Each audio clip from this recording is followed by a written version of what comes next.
প্রিয় দর্শক, মধ্যপ্রাচ্যে চলমান যুদ্ধের উত্তেজনার কারণে উপসাগরীয় দেশগুলোর খোলা ময়দানে জামাত নিষিদ্ধ করেছে।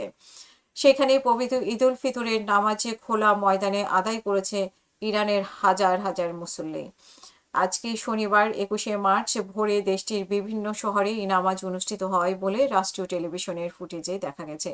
রাজধানী তেহরানের কেন্দ্রস্থলে অবস্থিত ইমাম খমেনি গ্র্যান্ড মসজিদে সবচেয়ে বড় জামাত অনুষ্ঠিত হয়। ইসলামী পর্যতন্ত্রের প্রতিষ্ঠাতা রুহুল্লাহ খামেনি নামে অনুসারে নির্মিত এই মসজিদে ভোর থেকেই মুসল্লিদের ঢল নামে। মসজিদে জায়গা সংকুলান না হওয়ায় অনেকেই বাইরে খোলা জায়গায় নামাজ আদায় করেন। যুদ্ধ পরিস্থিতি হামলায় ঝুঁকিতে থাকা সত্ত্বেও বিপুল সংখ্যক মানুষের উপস্থিতি লক্ষ্য করা যায়। এদিকে নামাজের আগের রাতে রাজধানী তেহরানের আশেপাশে বিভিন্ন এলাকায় পাশাপাশি কেন্দ্রীয় শহর ইস্পাহানে নতুন করে হামলা চালানো হয়েছে বলে জানিয়েছে ফার্স্ট নিউজ এজেন্সি।